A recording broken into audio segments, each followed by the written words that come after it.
როგორ გამდიდრდა სინგაპური? თუ რუკაზე დავხედავთ, სინგაპური ძალიან პატარაა. ეს არის პატარა კუნძულოვანი ქვეყანა სამხრეთ-აღმოსავლეთ აზიაში, მალაის ნახევარკუნძულის ბოლოში, მალაიზიასა და ინდონეზიას შორის. მაგრამ მიუხედავად იმისა, რომ მისი ტერიტორია პატარაა, დღეს აქ 6 მილიონზე მეტი ადამიანი ცხოვრობს. და რაც შეეხება ეკონომიკას, სინგაპური დღეს მსოფლიოში ერთ-ერთ ყველაზე მდიდარ ქვეყანად ითვლება. 2025 წელს მისი საერთო მოსახლეობა დაახლოებით 6.1 მილიონს მიაღწია, ხოლო ერთ სულ მოსახლეზე თლიანი შიდა პროდუქტი თითქმის 100,000 ასაშერიჩისი დოლარს შეადგენს. ეს უკვე ერთ-ერთი ყველაზე მაღალი მაჩვენებელია მსოფლიოში. მაგრამ სინგაპური ადრე ასეთი არ ყოფილა. როდესაც ის 1965 წელს დამოუკიდებელი გახდა, ეს იყო პატარა ქვეყანა, რომელსაც თითქმის არ ჰქონდა ბუნებრივი რესურსები. მას არ ჰქონდა დიდი მიწები სოფლის მეურნეობისთვის, მას არ ჰქონდა ნავთობი ან დიდი მინერალური საბადოები, ასევე აკლდა საკუთარი წყლის მარაგი. მრავალი ადამიანი იყო ღარიბი და პრობლემას წარმოადგენდა უმუშევრობა და საცხოვრებელი. ამიტომ მაშინ დიდი კითხვა იყო: შეძლებდა თუ არა სინგაპური დამოუკიდებელი ქვეყნის სახით არსებობას? იმის გასაგებად, თუ როგორ გამდიდრდა მისი მოსახლეობა, საჭიროა დაუბრუნდეთ კითხვას: რატომ გახდა ეს პატარა კუნძული მნიშვნელოვანი? დიდი ხნის წინ, სანამ ევროპელები მოვიდოდნენ, ამ ადგილას უკვე ცხოვრობდნენ ადამიანები და მიმდინარეობდა სავაჭრო საქმიანობა. მაგრამ დიდი ცვლილება მოხდა 1819 წელს, როდესაც ბრიტანელი ოფიციალური პირი სტამფორდ რაფსი ჩამოვიდა. ბრიტანეთმა შენიშნა, რომ სინგაპურის მდებარეობა ძალიან ხელსაყრელია ვაჭრობისთვის. ის ახლოსაა მალაკის სრუტესთან, რომელიც მსოფლიოში ერთ-ერთი ყველაზე მნიშვნელოვანი საზღვაო მარშრუტია. აქ გადის ბევრი გემი, რომლებიც მოგზაურობენ აღმოსავლეთ აზიას, ინდოეთს, ახლო აღმოსავლეთსა და ევროპას შორის. მოკლედ რო თქვა, სინგაპური ძალიან კარგ ადგილას მდებარეობს, რომ გახდეს გემების გაჩერების და ვაჭრობის ცენტრი. ბრიტანელებმა სინგაპური თავისუფალ პორტად აქციეს. ეს ნიშნავს, რომ აქ შესაძლებელია ბევრი პროდუქტის შემოტანა და გაყიდვა მძიმე სავაჭრო გადასახადების გარეშე, რაც სხვა პორტებში ჩვეულებრივია. ამის გამო სწრაფად გაიზარდა ვაჭრების, მუშებისა და ბიზნესმენების რაოდენობა, რომლებიც სინგაპურში ჩავიდნენ. იყვნენ ჩამოსულები ჩინეთიდან, ინდოეთიდან, მალაის ნახევარკუნძულიდან, ევროპიდან და აზიის სხვა ნაწილებიდან. ვაჭრობის დასთან ერთად მოსახლეობაც იზრდებოდა. ნელ-ნელა პატარა დასახლება დიდ პორტულ ქალაქად გადაიქცა. მიგრაციის გამო სინგაპურის მოსახლეობა მრავალფეროვანი გახდა. დაიზარდა ეთნიკური ჩინელების, მალაელების და ინდოელების რაოდენობა. დღემდე ჩანს იმ თემების დიდი გავლენა, რომლებიც ჩვენ ვსწავლობთ. ეს აისახება სინგაპურის საკვებში, ენაში, რელიგიასა და კულტურაში. მრავალი წლის განმავლობაში სინგაპური ბრიტანეთის იმპერიის ნაწილი იყო. მაგრამ მეორე მსოფლიო ომის დროს სიტუაცია მოულოდნელად შეიცვალა. 1942 წლის თებერვალში იაპონიამ დაიპყრო სინგაპური, მას შემდეგ რაც ბრიტანეთის ძალები დაამარცხა. ეს დიდი სირცხვილი იყო ბრიტანეთისთვის, რადგან იმ დროს სინგაპური აზიაში ერთ-ერთ ყველაზე ძლიერ ბრიტანულ სამხედრო ბაზად ითვლებოდა. იაპონური ოკუპაცია 1945 წლამდე გაგრძელდა. მეორე მსოფლიო ომში იაპონიის დამარცხების შემდეგ ბრიტანელები დაბრუნდნენ, მაგრამ ომის შემდეგ მსოფლიო უკვე შეცვლილი იყო. ბრიტანეთის იმპერია დასუსტა და ბევრ კოლონიაში გაძლიერდა სურვილი, რომ საკუთარი მთავრობა ჰქონოდათ. სწორედ ასე მოხდა სინგაპურშიც. 1950-იან წლებში ბრიტანეთმა ნელ-ნელა მისცა სინგაპურს უფრო დიდი კონტროლი საკუთარ მთავრობაზე. 1959 წელს ახალი თვითმმართველობის სისტემის ფარგლებში სინგაპურში ჩატარდა დიდი არჩევნები. გაიმარჯვა სახალხო მოქმედების პარტიამ, ანუ PAP-მა. მისი მთავარი ლიდერი იყო ლი კუან იუ, რომელიც სინგაპურის პირველი პრემიერ-მინისტრი გახდა. ლი კუან იუ სინგაპურის თანამედროვე ისტორიის ერთ-ერთი ყველაზე მნიშვნელოვანი პიროვნებაა. მაგრამ თავიდან ლი კუან იუ არ ფიქრობდა, რომ სინგაპურისთვის კარგი იდეა იყო დამოუკიდებელი და პატარა სახელმწიფოდ ყოფნა. ლის აზრით სინგაპური ძალიან პატარა იყო. სინგაპურს არ ჰქონდა ბუნებრივი რესურსები და მთლიანად ვაჭრობაზე იყო დამოკიდებული. ის ფიქრობდა, რომ სინგაპური უფრო უსაფრთხო იქნებოდა თუ მალაიას შეუერთდებოდა. ეს იყო უფრო დიდი ქვეყანა, რომელიც ბრიტანეთისგან დამოუკიდებელი 1957 წელს გახდა. მრავალი მოლაპარაკების შემდეგ მალაიზია ჩამოყალიბდა 1963 წლის 16 სექტემბერს. მასში შედიოდა მალაია, საბაჰი, სარავაკი და სინგაპური. სინგაპურის ლიდერები ფიქრობდნენ, რომ გაერთიანება დაეხმარებოდა კუნძულის ეკონომიკასა და უსაფრთხოებას, მაგრამ პრობლემები მალე დაიწყო. სინგაპურში ლი კუან იუს მთავრობის და მალაიზიის ცენტრალური მთავრობის შეხედულებები განსხვავდებოდა. ერთ-ერთი ყველაზე დიდი პრობლემა პოლიტიკასა და სხვადასხვა ეთნიკურ ჯგუფებს შორის ურთიერთობას ეხებოდა.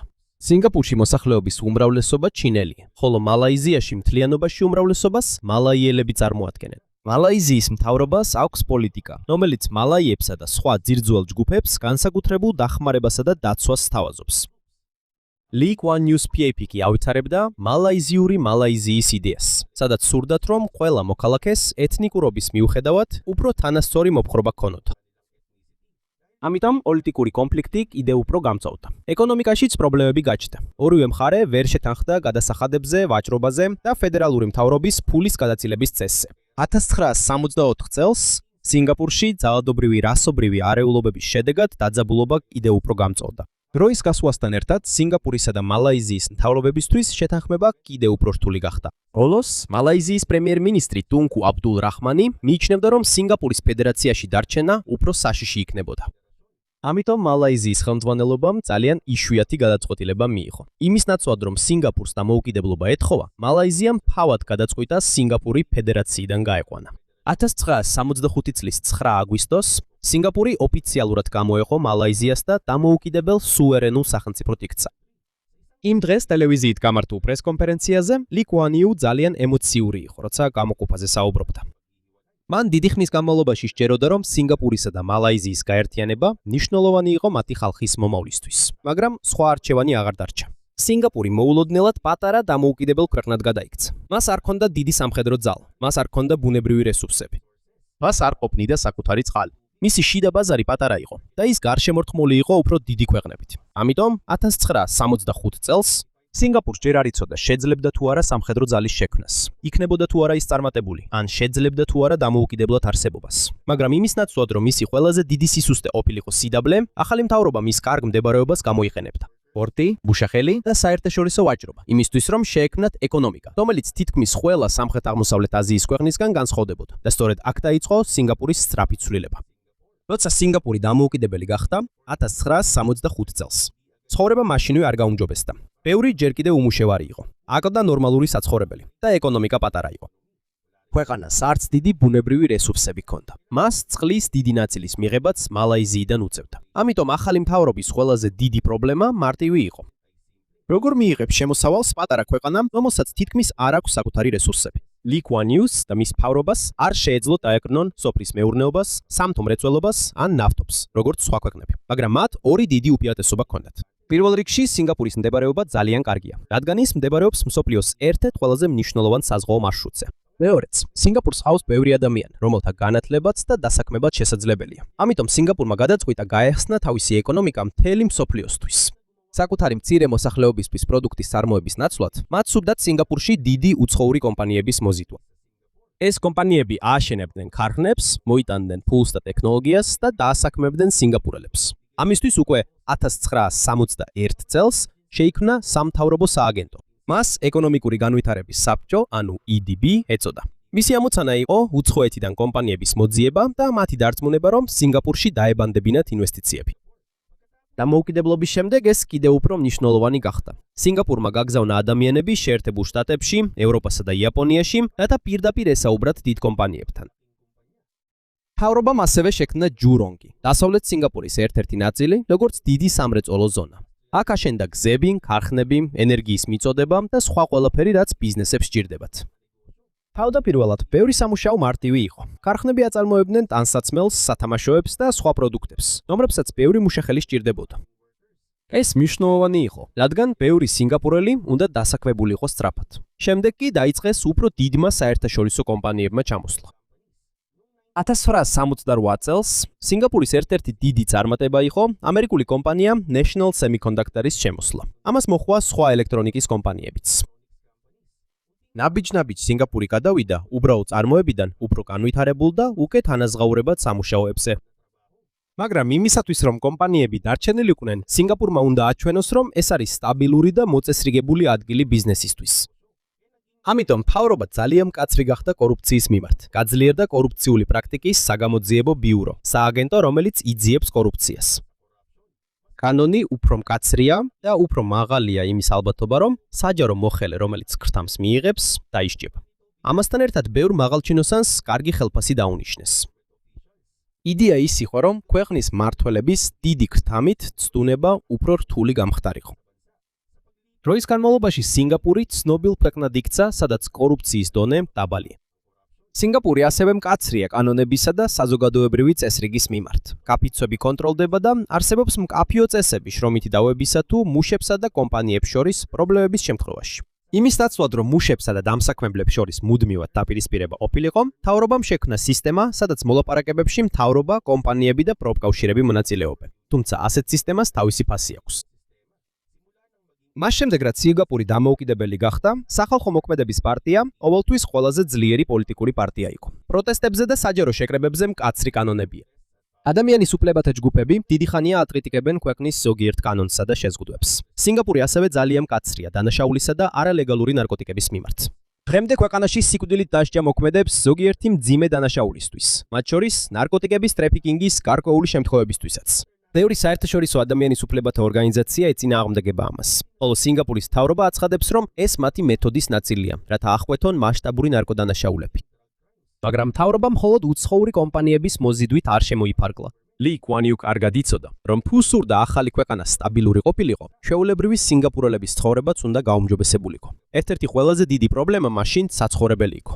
ბევრი ოჯახი ცხოვრობდა ვიწრო და მოუწესრიგებელ სახლებში, იგებელ სახლებში. ამიტომ 1960 წელს შეიქმნა საცხოვრებელი და განვითარების საბჭო, ანუ HDB. HDB-მ სწრაფად ააშენა დიდი მრავალბინიანი საცხოვრებელი კორპუსები. ისინი მხოლოდ სახლებს არ აშენებდნენ. ისინი ქმნიდნენ მთელ საცხოვრებელ უბნებს, სადაც იყო სკოლები, ბაზრები, პარკები, კლინიკები, გზები და მოგვიანებით საზოგადოებრივი ტრანსპორტიც. იმის ნაცვლად, რომ ბევრი ოჯახი მთელი ცხოვრება ქირით ეცხოვრა, მთავრობას ძალიან სურდა, რომ სინგაპურელებს საკუთარი სახლები ჰქონოდათ. ამას მნიშვნელოვანი მიზეზი ჰქონდა. როცა ოჯახს საკუთარი სახლი აქვს, ისინი უფრო მეტად გრძნობენ, რომ ქვეყნის მომავალში მონაწილეობენ. როცა ხალხს საკუთარი სახლი აქვს, მათ უფრო მეტად სურთ, რომ ქვეყანა მოწესრიგებული და სტაბილური იყოს. ამიტომ მთავრობამ გაყიდა ბევრი HDB ბინა, რომელსაც ოჯახები 99 წლამდე ვადით იყენებდნენ. მაგრამ როგორ შეძლებს ჩვეულებრივი მუშა სახლის ყიდვას? აქ შემოვიდა ცენტრალური საპროვიდენტო ფონდი, ანუ CPF. CPF სავალდებულო დანაზოგების სისტემაა. ყოველ თვე მუშის ხელფასის ნაწილი და დამსაქმებლის შენატანი მიდის მუშის პირად CPF ანგარიშზე. ეს დანაზოგს გავს, რომელსაც შეიძლება გამოიყენო პენსიისთვის, ჯანდაცვისთვის და სხვა მნიშვნელოვან საჭიროებებისთვის. 1968 წელს სინგაპურელებს მისცეს უფლება საკუთარი CPF დანაზოგი გამოიყენებინათ HDB ბინის შესაძენად. ეს შეიძლება გამოიყენონ საწყისი შენატანისთვის და საცხოვრებელი სესხის გადახდისთვის. ამის შედეგად უფრო მეტ ჩვეულებრივ ოჯახს მიეცა შესაძლებლობა ჰქონოდათ საკუთარი სახლი. კიდევ ერთი პრობლემა იყო, რომლის მოგვარებად სურდა სახელმწიფო საცხოვრებლის სისტემას. სინგაპურის მოსახლეობა მრავალფეროვანია. აქ ცხოვრობენ ჩინელები, მალაიელები, ინდოელები და სხვა თემები. და იმ დროს ჯერ კიდევ ცოცხალი იყო 1964 წლის რასობრივი არეულობების მოგონება. მთავრობას არ სურდა, რომ გაჩენილიყო დიდი უბნები, სადაც თითქმის მხოლოდ ერთი ეთნიკური ჯგუფი იცხოვრებდა. ამიტომ 1999 წელს შემოიღეს ეთნიკური ინტეგრაციის პოლიტიკა. არსებობს ლიმიტი, თუ რამდენი ოჯახი ერთი ეთნიკური ჯგუფიდან შეიძლება ცხოვრობდეს ერთ HDB ბლოკში ან უბანში.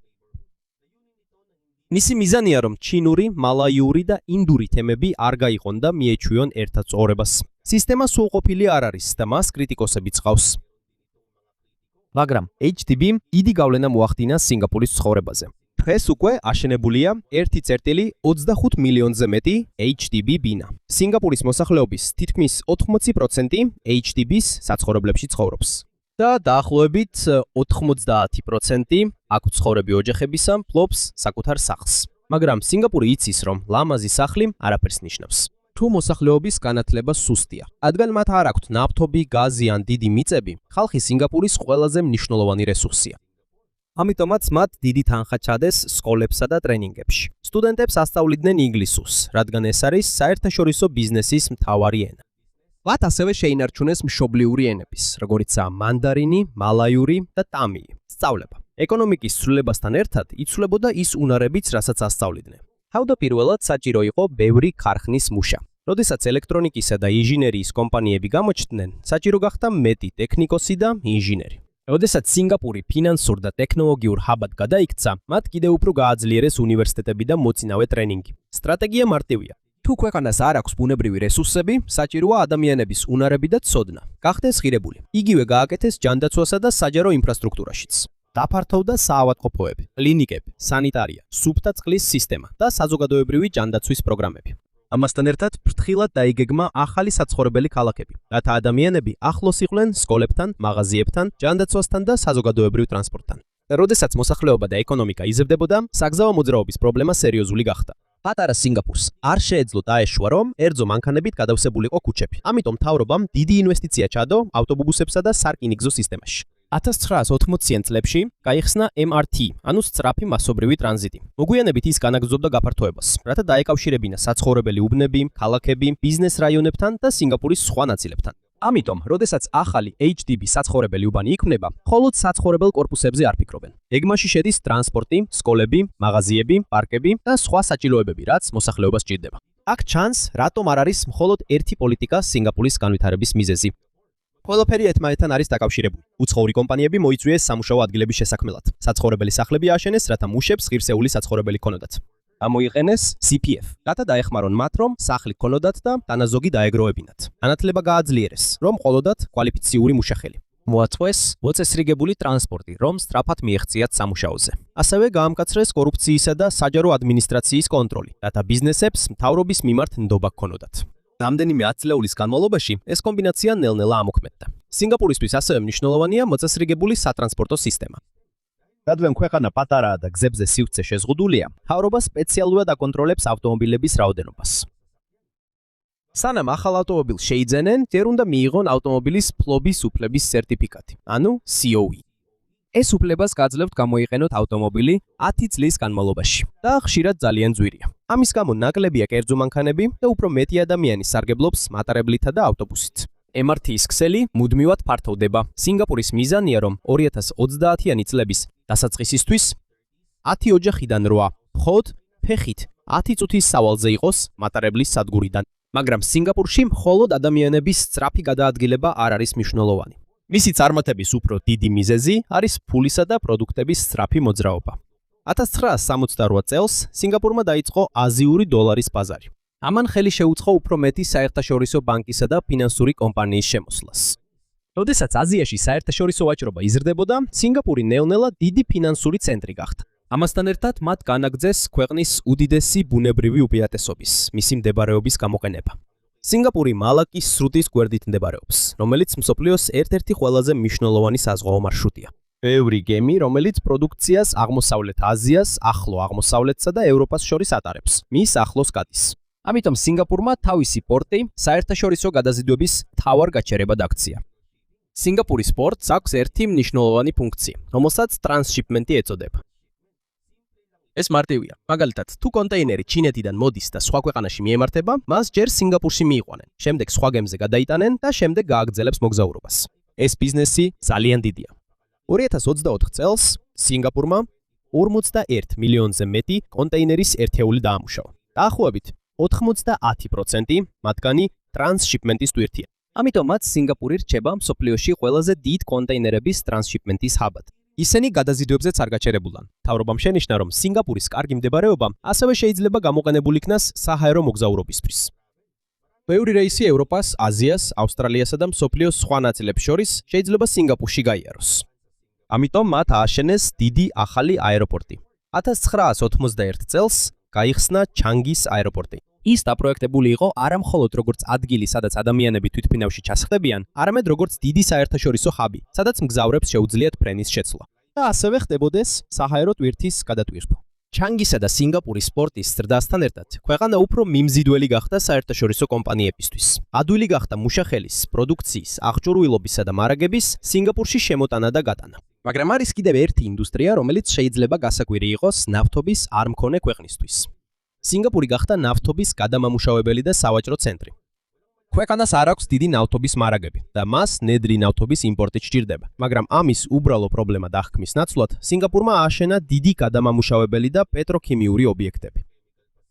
ნედლი ნავთობი აქ შემოაქვთ სხვა ქვეყნებიდან, ამუშავებენ და აქცევენ დიზელად, რეაქტიულ საწვავად, საზღვაო საწვავად, ქიმიურ ნივთიერებებად და სხვა პროდუქტებად, სანამ ხელახლა გაიყიდება საერთაშორისო ბაზარზე. ინდუსტრიის დიდი ნაწილი მდებარეობს ჯურონგის კუნძულზე, რომელიც არის დიდი სამრეწველო ზონა, სადაც გადამამუშავებელი და ქიმიური კომპანიები ერთმანეთთან ახლოს არიან განთავსებული. მეტია ვიდრე 100 გლობალურ ენერგეტიკულ და ქიმიურ კომპანიას იქ ოპერაციები აქვს. დიდი უპირატესობაა ისიც, რომ სინგაპურში უამრავი გემი გადის. ამ გემებს საწვავი სჭირდებათ. ამიტომ სინგაპური გახდა ძალიან დიდი ბუნკერინგის ცენტრი. ბუნკერინგი არის უბრალოდ გემისთვის საწვავის მიწოდება. ეს გავს ბენზინგასამართ სადგურს დიდი გემებისთვის.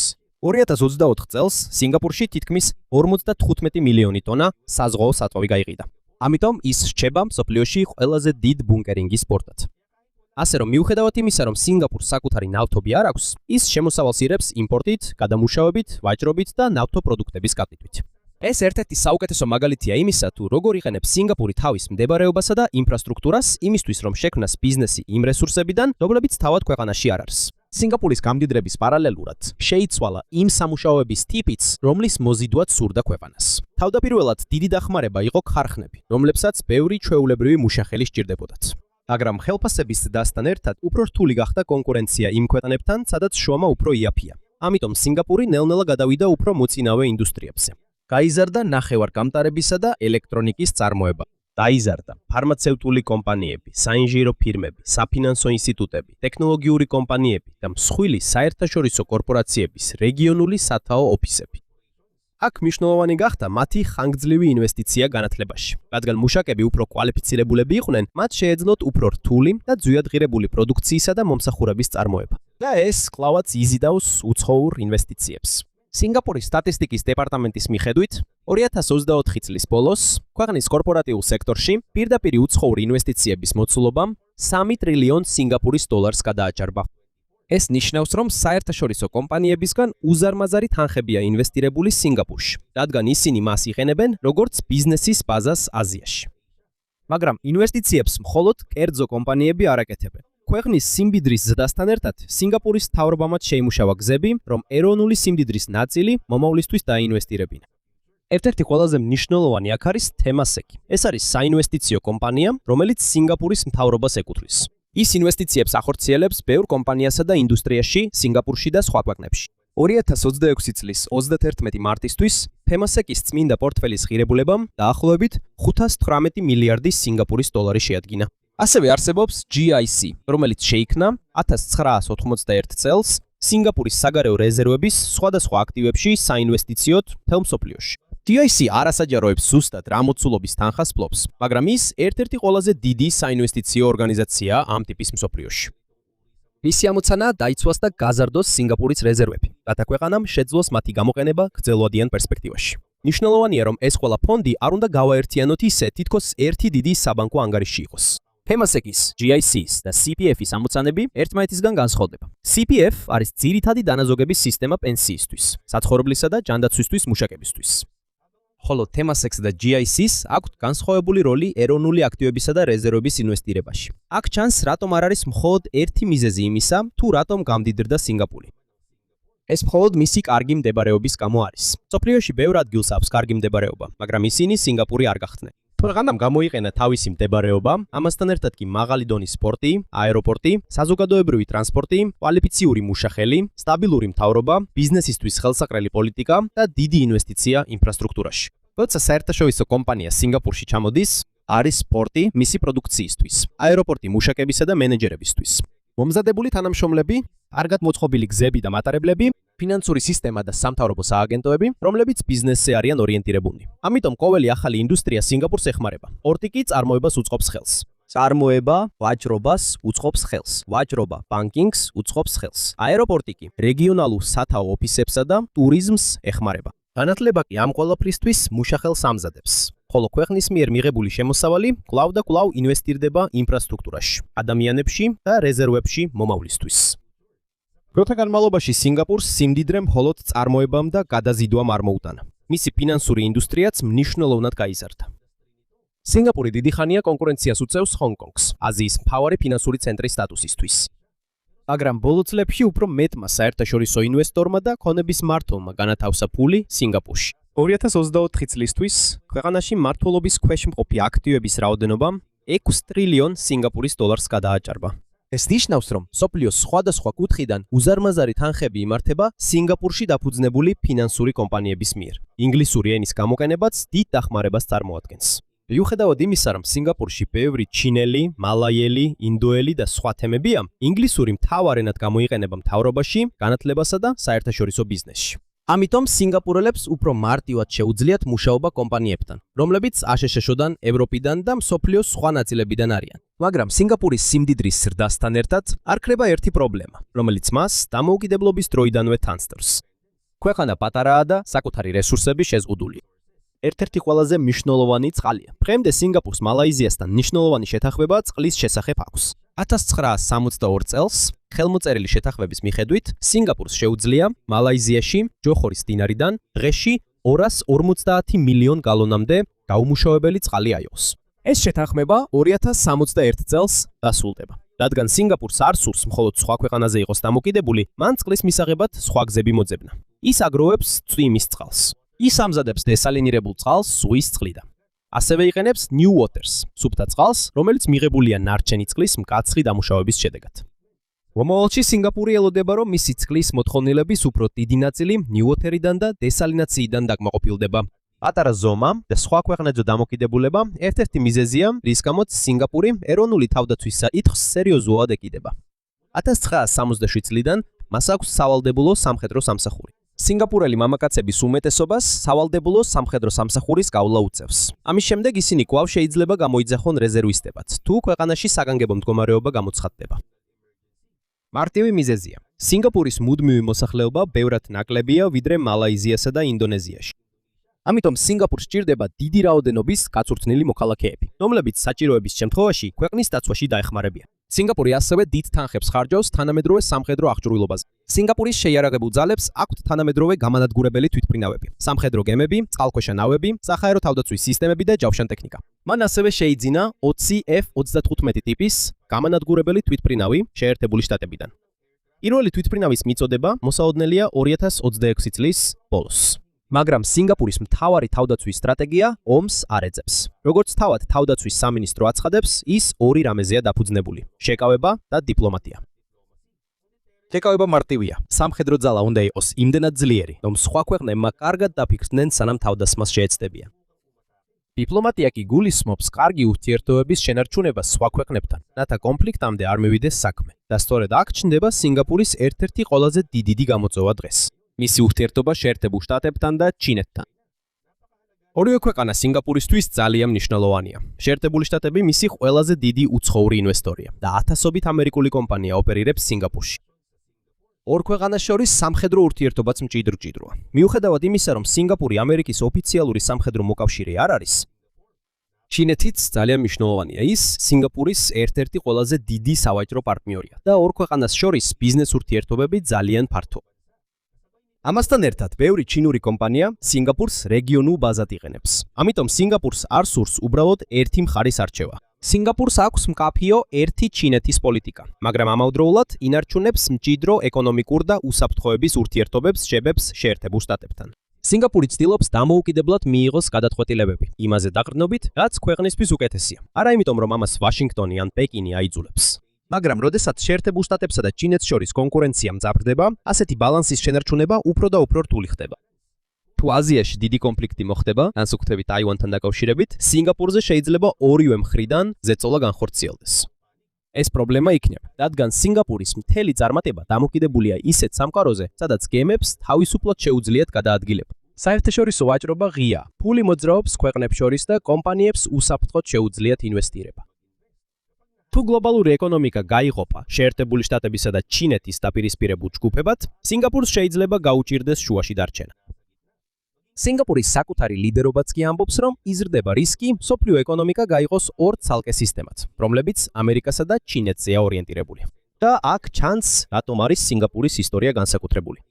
1965 წელს ეს იყო პატარა ქვეყანა, რომელიც დარწმუნებული არ იყო შეძლებდა თუ არა დამოუკიდებლად გადარჩენას. მას არ ჰქონდა ნავთობი, მიწა მცირე იყო. საკუთარი წყალი არ ყოფნიდა, მოსახლეობაც მცირე იყო.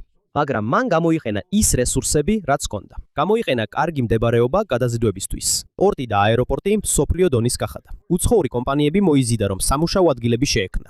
დანამტკიცა განათლება, რომ მუშაკების უნარები გაეზარდა. ააშენა საჯარო საცხოვრებელი სახლები და ტრანსპორტი. კორუფციას მკაცრად გაკონტროლებდა. ინვესტიცია ჩადო ფინანსებში, ტექნოლოგიებში, წარმოებასა და ეროვნული თავდაცვაში. რაც თავარია, მან არაერთხელ შეცვალა სტრატეგია, როცა მსოფლიო იცვლებოდა. ამიტომ სინგაპურის გამდიდრების ყველაზე მნიშვნელოვანი მიზეზი არ არის ის, რომ მან იპოვა საიდუმლო ფორმულა. რეალურად მან სწორად გამოიყენა ის მცირედი, რაც ჰქონდა. მაგრამ იგივე რამ, რამაც სინგაპური გაამდიდა, გლობალური ვაჭრობა, საერთაშორისო ინვესტიციები და კავშირი მთელ მსოფლიოსთან შეიძლება მომავალში მისი ყველაზე დიდი პრობლემა გახდეს. ამიტომ თითქმის 60 წლის სწრაფი განვითარების შემდეგ სინგაპურისთვის შემდეგი დიდი კითხვა უკვე აღარ არის. შეძლებს თუ არა ის გამდიდრებას? ეხლა კითხვა ის არის: შეძლებს თუ არა სინგაპური წარმატების შენარჩუნებას ისეთ სამყაროში, რომელიც უფრო გაყოფილია, უფრო დაძაბული და უფრო ძნელად პროგნოზირებადი, ვიდრე მაშინ, როცა მისი აღმავლობა დაიწყო?